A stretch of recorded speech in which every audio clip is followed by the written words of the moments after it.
Hi.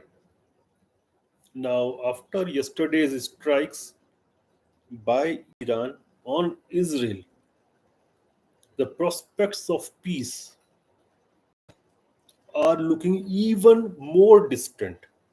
They were already distant, but even more distant. And Middle East is, I think, and this is my analysis, that Middle East is actually on the verge of a big war. A big war is going to come, and it will, I think, kill hundreds of thousands of people. Will lose their life. A loss of trillions of dollar might be there, and lot of infrastructure. But let's come to yesterday's strikes.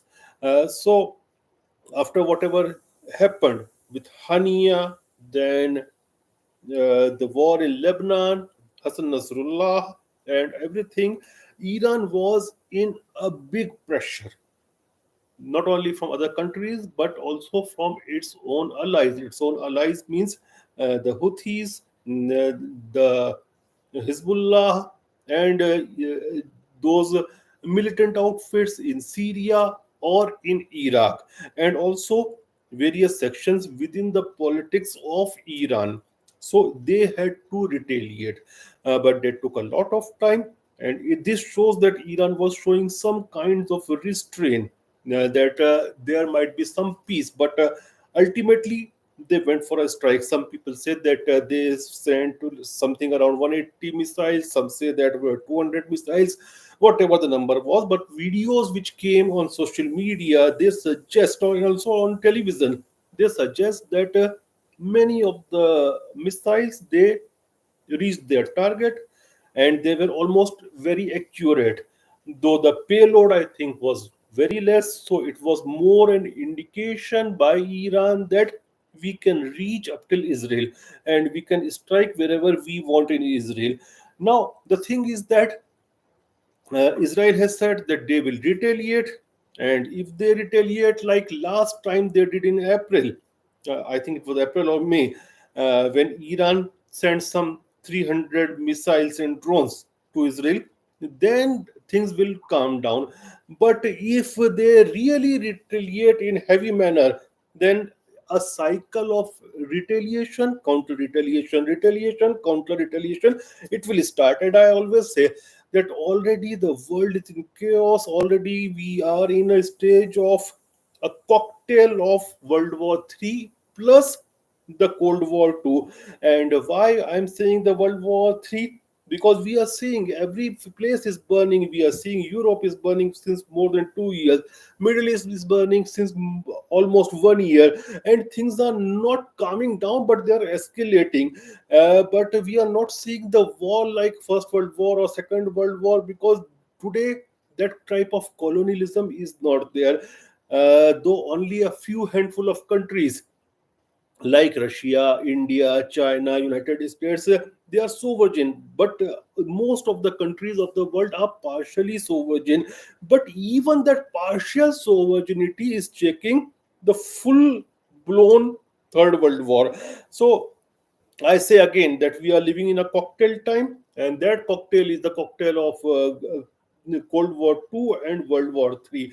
But now the things will depend upon Israel's reaction vis-a-vis Iran, and both the camps of this Cold War and World War, that is Western camp, which is dominated by United States of America. Obviously, Israel is a part of that, and most of the West, including Europe, as well as uh, Iran, Russia, China. They don't want a full-fledged war, and the reasons are their own.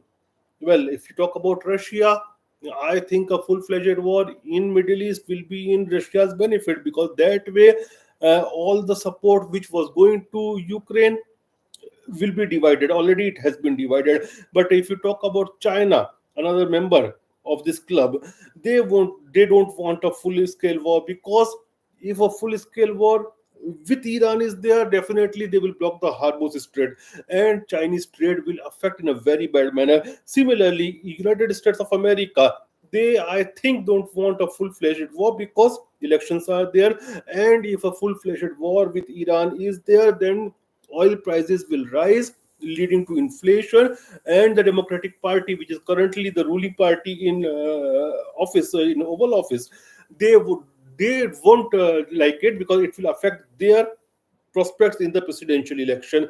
Similarly, Europe is heading towards winter. They are having very sore relationships with Russia. They are not taking oil and gas from Russia. So, if Hormuz is blocked, the Europe will be affected very badly. So, they don't want war, but these wars are coming. Let's hope for the best, and let's hope that diplomacy should work.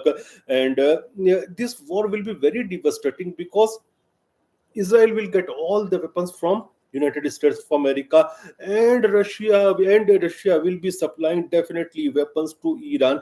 Already there are news, or not news but reports, that Sergei Shoigu, I think, there are reports that Shoigu is already in Iran. The Prime Minister of Russia was in Iran just some time before this strike on Israel was happened. Both these big powers, that is Russia as well as United States of America, will supply weapons for this proxy war, and this will lead to devastation and loss of life from both the sides, and both will suffer. Lebanon will be devastated, Iran will be devastated, and Israel will also suffer a very bad blow, because this time the Iranians have shown that they can hit anywhere, and if the payload is big, then definitely the results will be very bad. So let's pray that peace should come, and countries like India definitely want that peace should be restored, and we don't want war. So pray for diplomacy.